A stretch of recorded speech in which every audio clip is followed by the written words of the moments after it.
Shalom, sahabat geni yang terkasih. Selamat berjumpa lagi dengan saya David dari PDKK Santo Yosef Denpasar.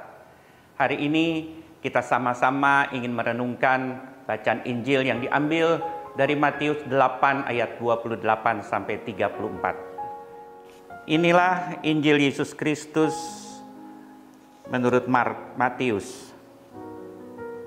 Dua orang yang kerasukan disembuhkan. Setibanya di seberang, yaitu di daerah orang Gadara, datanglah dari pekuburan dua orang yang kerasukan setan menemui Yesus. Mereka sangat berbahaya, sehingga tidak seorang pun yang berani melalui jalan itu. Dan mereka itu pun berteriak katanya, "Apa urusanmu dengan kami, hai anak Allah? Adakah engkau kemari untuk menyiksa kami sebelum waktunya?" Tidak jauh dari mereka itu, sejumlah besar babi sedang mencari makan. Maka setan-setan itu meminta kepadanya, katanya, "Jika engkau mengusir kami, suruhlah kami pindah ke dalam kawanan babi itu." Yesus berkata kepada mereka, "Pergilah." Lalu keluarlah mereka dan masuk ke dalam babi-babi itu. Maka terjunlah seluruh kawanan babi itu dari tepi jurang ke dalam danau dan mati di dalam air. Maka larilah penjaga-penjaga babi itu, dan setibanya di kota, diceritakannya segala sesuatu juga tentang orang-orang yang kerasukan setan itu. Maka keluarlah seluruh kota mendapatkan Yesus, dan setelah mereka berjumpa dengan Dia, mereka pun mendesak supaya ia meninggalkan daerah mereka. Demikianlah sabda Tuhan. Terpujilah Kristus. Sahabat geni yang terkasih, Gadara adalah sebuah tempat di sebelah selatan Danau Galilea, di mana tinggal orang-orang yang dicap kafir oleh orang-orang Israel. Nah, hari ini di bacaan Matius ini kita mendengar ada dua berita. Berita buruk dan berita yang baik. Apa itu berita buruk? Berita buruk pertama itu adalah setan itu ternyata ada dari dulu sampai sekarang. Setan itu adalah malaikat yang jatuh, yang memberontak kepada Allah, yang selalu ingin menjauhkan manusia dari Allah. Kita lihat di daerah Gadara ini ada orang yang kerasukan dan tinggal di pekuburan. Teman-teman geni yang terkasih, dulu saya punya teman, sahabat, ya, yang belajar ilmu di daerah Banten. Ya.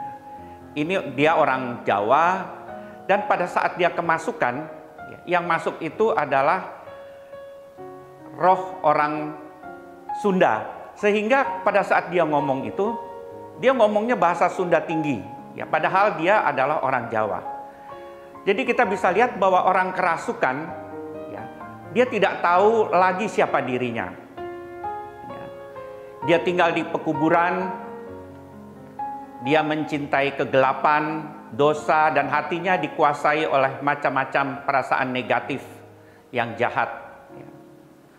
Dia mencintai kegelapan dosa. Dia dibelenggu oleh keinginan memikirkan diri sendiri, kekayaan, kekuasaan, dan hal-hal dunia yang lainnya.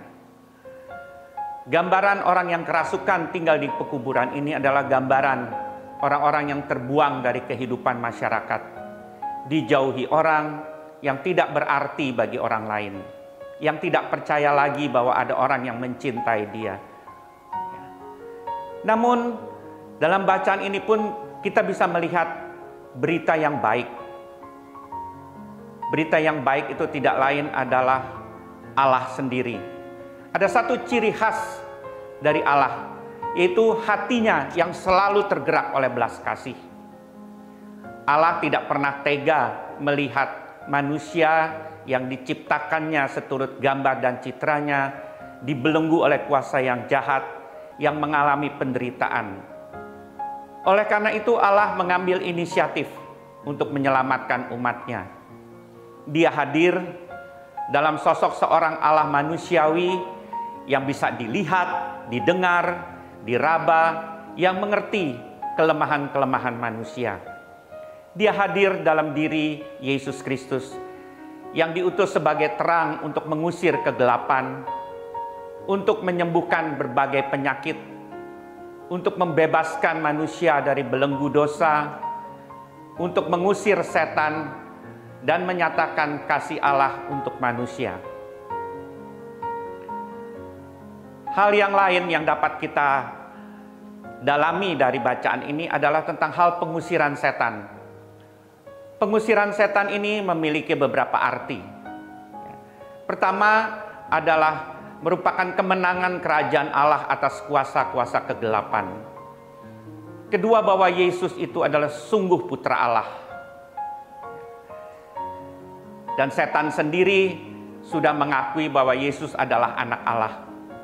Dan yang ketiga adalah bukti bahwa Allah jauh lebih berkuasa dari roh jahat.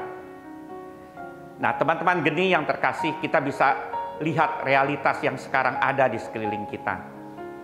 Mungkin setan itu bukan datang dalam bentuk-bentuk hal yang menakutkan, tetapi kita bisa melihat bagaimana kuasa kegelapan itu masih bekerja sampai sekarang. Bagaimana orang dibelenggu dengan keinginan untuk berkuasa sehingga menghalalkan segala cara. Bagaimana orang ingin mengejar kekayaan sehingga tidak peduli harus menindas orang-orang lain. Bagaimana orang dikuasai oleh berbagai hal negatif. Kita lihat marak berita tentang aborsi, tentang pembunuhan, tentang narkoba, tentang perlombaan nuklir, dan sebagainya. Itulah realitas sekarang di mana kuasa-kuasa kegelapan masih bekerja sampai sekarang.